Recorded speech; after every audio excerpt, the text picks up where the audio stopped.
houver limite de altura de voo e o avião continuar subindo, ele poderia chegar ao espaço? Para responder a essa pergunta, primeiro precisamos entender a que altura está o espaço. O espaço exterior está a cerca de 100 km da superfície da Terra, sendo separado da atmosfera em que vivemos por uma linha imaginária chamada linha de Kármán. Isso significa que, teoricamente, se o avião conseguisse voar a uma altura superior a 100 km, ele poderia entrar no espaço. Mas isso é realista? Atualmente, a tecnologia de voo permite que aviões voem a aproximadamente 10 km de altura, ou seja, cerca de 10 mil metros, o que é 10 vezes menor do que a altura do espaço. Mesmo que o acelerador fosse pressionado até o limite, ainda assim não seria possível. Além disso, o próprio avião tem grandes limitações. Vamos entender o princípio de voo. A tecnologia de voo atual utiliza motores a jato, cujo princípio é misturar e comprimir o ar, queimando para gerar uma força de reação que impulsiona o avião.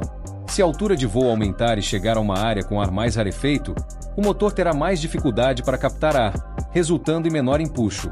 Isso significa que o avião não consegue gerar força suficiente para continuar subindo.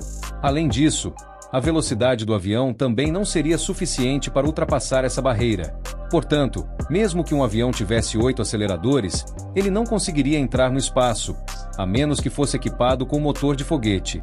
Curiosamente, já existe uma aeronave que se parece com um avião, mas funciona com um sistema de propulsão similar ao de um foguete, o ônibus espacial. Ele se parece com um avião comum, mas possui um sistema de propulsão semelhante ao de um foguete. O ônibus espacial conta com 2 grandes propulsores auxiliares que se conectam à nave. Quando o ônibus espacial atinge uma certa altitude, esses 2 propulsores de combustível sólido se soltam após o esgotamento do combustível.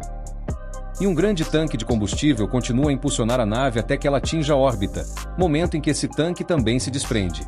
Embora o ônibus espacial fosse avançado tanto em termos de capacidade de carga quanto de altitude, ele acabou sendo aposentado. Mas por quê?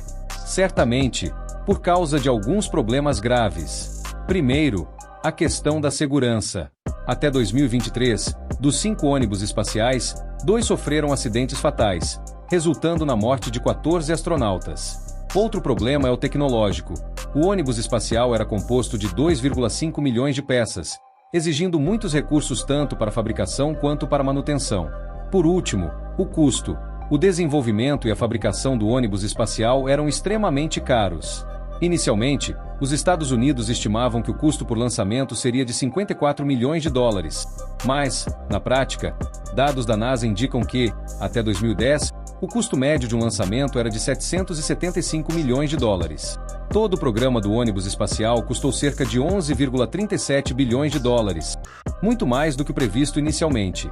Em resumo, devido ao alto custo, à complexidade tecnológica e aos riscos à segurança, o ônibus espacial foi, finalmente, aposentado.